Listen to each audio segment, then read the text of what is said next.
Let's see this question. The question is saying that a parallel plate capacitor having cross sectional area A. इसका जो एक cross sectional area दे रखा है वो A दे रखा है and separation between D has air in metal in between plates. Now the insulating the same area but thickness कितनी D by 2 inserted between the plate as shown in figure. Then हमसे पूछा गया है कि dielectric constant अगर K equal to 4 है तो हमें रेशियो बताओ new capacitance to original capacitance. Clear. तो अगर हम इसमें कंसेप्ट की बात करते हैं पहले, तो जैसे ही अगर हम किसी भी कंसेप्ट में अगर हमारे पास ये C होता है, अगर इसका एरिया A है, इसकी विड्थ D है, तो C का फॉर्मूला याद है सबको, epsilon not A by D. But अगर इसमें हम डाइलेक्ट्रिक स्लैब क्या कर देते हैं, इंसर्ट कर देते हैं, ये डाइलेक्ट्रिक स्लैब हमने क्या कर दी, डाइलेक्ट्रिक इंसर्ट कर दी, तो हमारे पास जो C होता है वो C क्या हो जाता है, अब एप्सिलॉन नॉट की जगह क्या हो जाएगा, K टाइम्स, तो C dash equal to K epsilon not A by D, या फिर मैं इसको ऐसे बोल सकता हूँ कि C डैश इक्वल टू क्या हो जाएगा, K times C. It means जैसे ही अगर हम डाइलेक्ट्रिक प्लेस कर देते हैं तो उसका जो कैपेसिटेंस होता है वो K टाइम्स इंक्रीज हो जाता है. क्लियर. K टाइम्स क्या हो जाएगा, वो इंक्रीज हो जाएगा. क्लियर. चलो गुड. तो चलो देखते हैं यहाँ पर.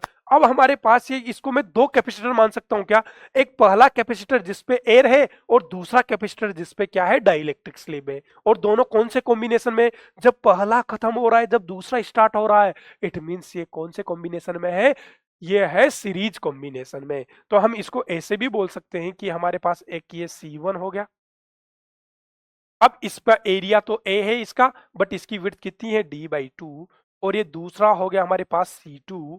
अब इसका भी, बट इसमें क्या है, K इक्वल टू 4 डला हुआ था, इसके भी D बाई 2, बट एरिया तो A है.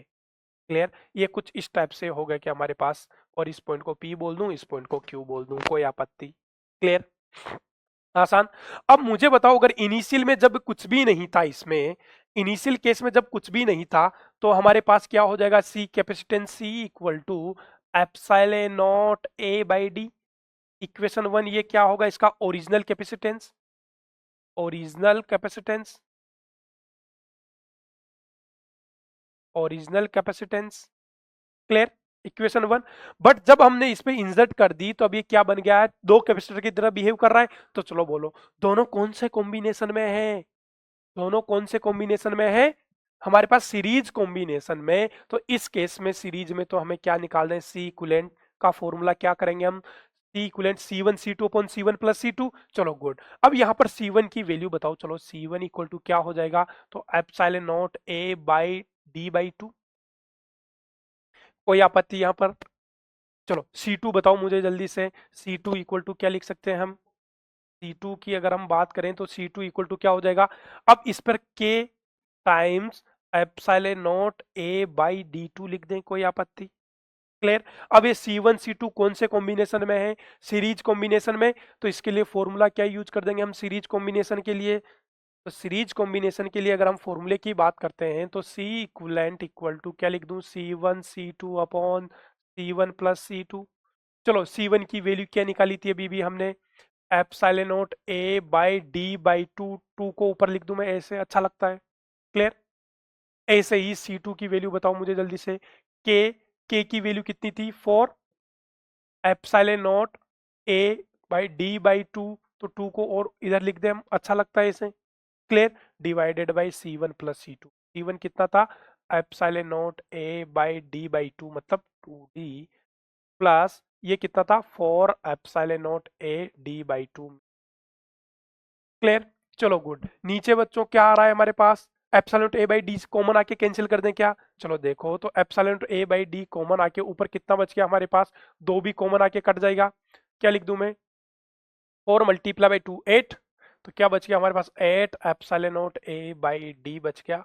अब यहाँ पर हमने एप्सिलॉन A बाई D से तो epsilon A by D common आके कैंसिल कर दिया, तो यहाँ पर क्या बचा 2, और यहाँ पर क्या बच जाएगा हमारे पास 8, 2 प्लस 8 कितना हो जाएगा 10, या फिर ऐसे निकाल लो. चलो epsilon not A, 2 epsilon not A by D common ले लिया हमने, तो क्या बचा यहाँ, तो 1 प्लस यहाँ पर क्या बच गया 4. क्लियर. यहाँ पर क्या बच गया 4.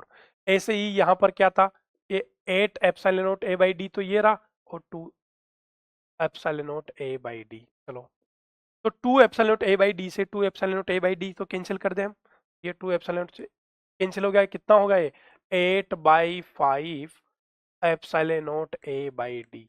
ये क्या आ चुका है हमारे पास, new capacitance.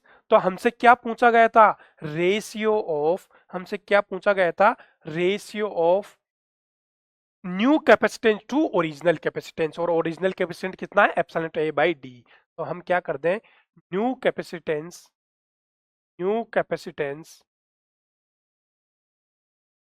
Divided by original capacitance, original capacitance,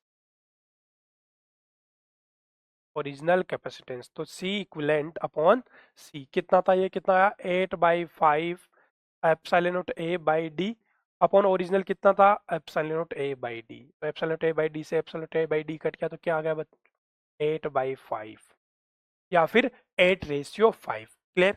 hence option कौन सा दिख रहा है हमें करेक्ट, ऑप्शन दिख रहा है 8/5, पहला ही ऑप्शन दिख रहा है, option A is the correct answer. Clear.